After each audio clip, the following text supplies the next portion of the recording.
से जो मजदूर जाते हैं बाहर कमाने के लिए उनका रजिस्ट्रेशन हो। बिना रजिस्ट्रेशन के अगर कोई ठेकेदार ले जाता है और अगर मजदूर जाते हैं तो उन पर कार्रवाई की जाए कि आगे आने वाला विधानसभा चाहे झारखंड का हो चाहे बिहार का हो, हमारी पार्टी लड़ेगी, निश्चित में लड़ेगी। रिपोर्ट करेंगे कि कहाँ कहाँ कितने सीटों पर हम लोग लड़ेंगे।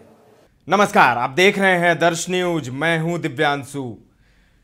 HAM पार्टी यानी हिंदुस्तानी आवाम मोर्चा प्रमुख जीतन राम मांझी रांची पहुंचे हैं। जी हां, राष्ट्रीय कार्यकारिणी की बैठक चल रही है जिसमें जीतन राम मांझी पहुंचे हैं और बैठक के बाद जीतन राम मांझी ने बड़ा बयान दिया है।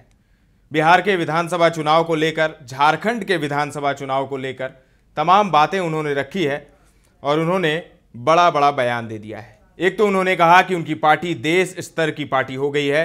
12-13 राज्यों के नेता इस बार इस बैठक में पहुंचे हैं। पहले नहीं आते थे नेता लोग, लेकिन इस बार आए हैं। रिकॉर्ड उन्होंने कहा कि 12 से 13 राज्यों के नेता इस बैठक में पहुंचे हैं और अब हमारी पार्टी देश स्तर की पार्टी हो गई है। वहीं मजदूरों का मुद्दा उन्होंने उठाया कि मजदूरों का रजिस्ट्रेशन होना चाहिए। जो मजदूर बिहार या झारखंड से कहीं दूसरे राज्यों में जाते हैं मजदूरी करने, उनका रजिस्ट्रेशन करना चाहिए ताकि ये पता लग सके कि कौन सा ठेकेदार उसे लेकर गया है, तमाम बातें उसकी रहे, उसमें मौजूद तमाम इंफॉर्मेशन रहे, ताकि उसे कुछ हो जाता है अगर बाहर या कहीं भी तो उसकी जानकारी हो और सरकार अपने खर्चे से उन्हें वोट दिलाने के लिए उस राज्य से अपने राज्य में लाए। विधानसभा चुनाव को लेकर उन्होंने कहा कि हमारी पार्टी लड़ेगी, कितने सीटों पर लड़ेगी उसके लिए आदमी उन्होंने लगा दिया है। बिहार के उपचुनाव में भी उनकी पार्टी शिरकत करेगी। क्या कुछ कह रहे हैं जीतन राम मांझी रांची में, सुनिए। धन्यवाद आप सबों को। आप जानते हैं कि हमारे हिंदुस्तानी अवाम मोर्चा सेकुलर 2015 में स्थापित हुआ है और आज हमारी यात्रा 2024 में चल रही है।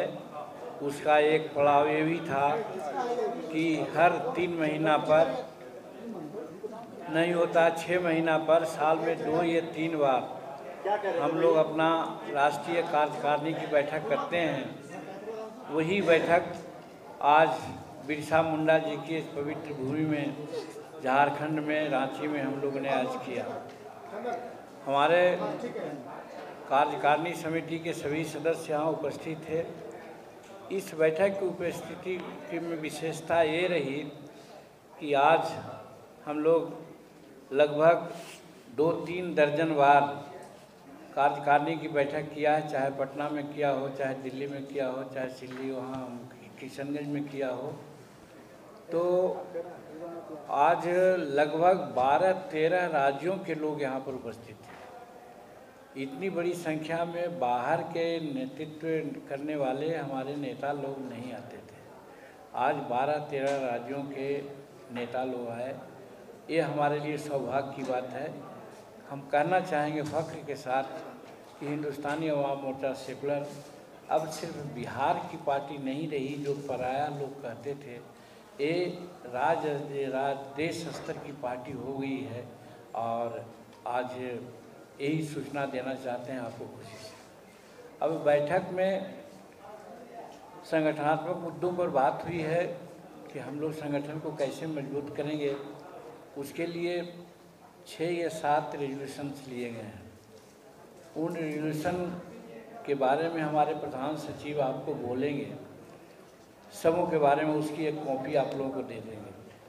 लेकिन उसमें अहम मुद्दा हमारे सामने है।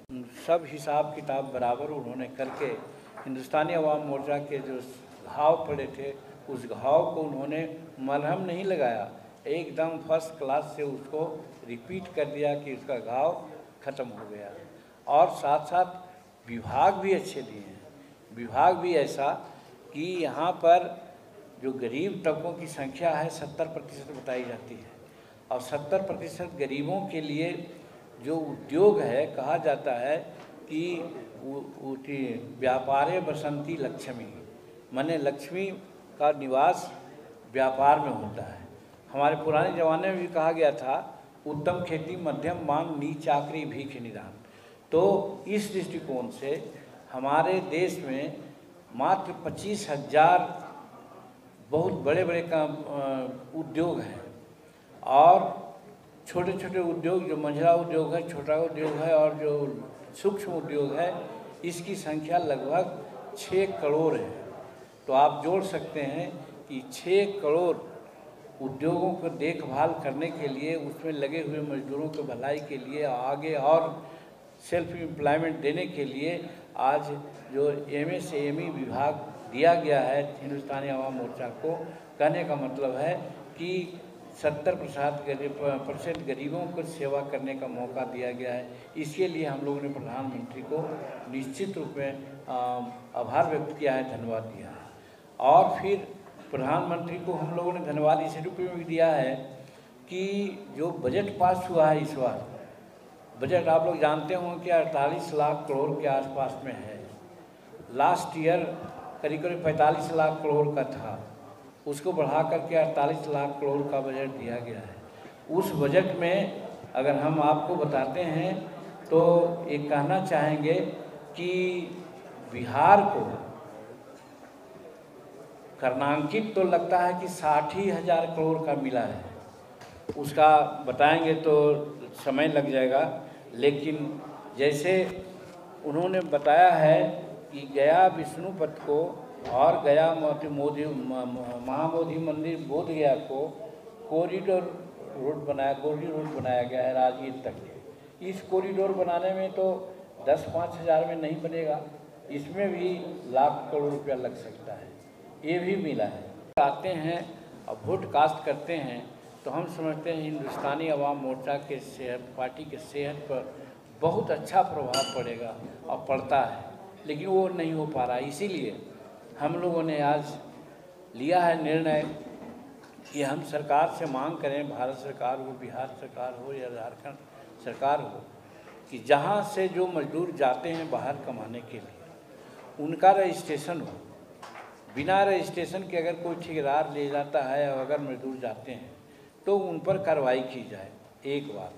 और दूसरी बात कि अगर चले जाते हैं रजिस्ट्रेशन के उपरांत, तो जब वोट की बात आती है तो सरकार अपनी व्यवस्था से उन लोगों को वोट देने के लिए राज्य में बुला दे। ये हम लोगों का एक अहम मुद्दा, अहम आज निर्णय हम लोगों ने लिया है। और दूसरी बात जो आप लोग भी चाहेंगे, सोचते होंगे कि हम लोगों ने विचार किया है कि आगे आने वाला विधानसभा चाहे झारखंड का हो चाहे बिहार का हो, हमारी पार्टी लड़ेगी, निश्चित रूप में लड़ेगी। सीटों के संबंध में हम लोग कुछ एक्सपर्ट लोगों को लगाए हैं कि जो रिपोर्ट करेंगे कि कहाँ कहाँ कितने सीटों पर हम लोग लड़ेंगे। और जहाँ तक उपचुनाव की बात है बिहार में, तो बिहार में उपचुनाव में भी हमारे शिरकत होगी, ये भी हम लोगों ने निर्णय लिया है। और उसके बाद जो प्रमुख मुद्दा है वो हमारे प्रधान सचिव बोलेंगे।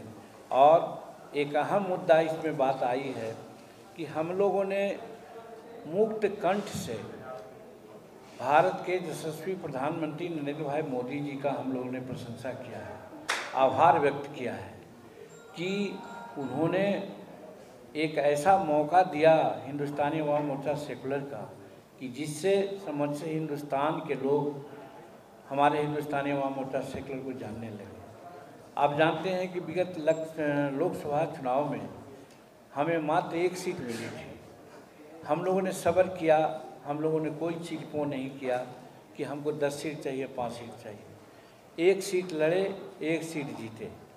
लेकिन वहाँ जब केंद्र में मंत्रिमंडल बनने की बात आई तो नरेंद्र भाई मोदी जी ने 1 सीट वालों को भी 1 कैबिनेट मंत्रालय दिया और 5 सीट वालों को भी 1 मंत्रालय दिया। तो सुना आपने, जीतन राम मांझी को दबाव बनाना उन्होंने शुरू कर दिया है। प्रधानमंत्री मोदी की बड़ाई उन्होंने जरूर की है, अपने विभाग की बड़ाई जरूर की है कि इस तरह का विभाग है हमारा जिसमें रोजगार की बात होती है, रोजगार ही रोजगार के अवसर हैं। और वहीं विधानसभा चुनाव को लेकर उन्होंने कह दिया कि हमारी पार्टी लड़ेगी, कितने सीटों पर लड़ेगी इसके लिए उन्होंने आदमी लगा दिया है। और उपचुनाव में भी उनकी पार्टी लड़ेगी, बिहार में जो होने वाला है उपचुनाव, क्योंकि कुछ सीटें खाली हुई थी जहां पर अब जो वहां के विधायक थे वो अब सांसद बन चुके हैं। तो तमाम अपडेट्स आपको देते रहेंगे। रांची से अमित की रिपोर्ट है, तमाम बने रहें दर्श न्यूज के साथ।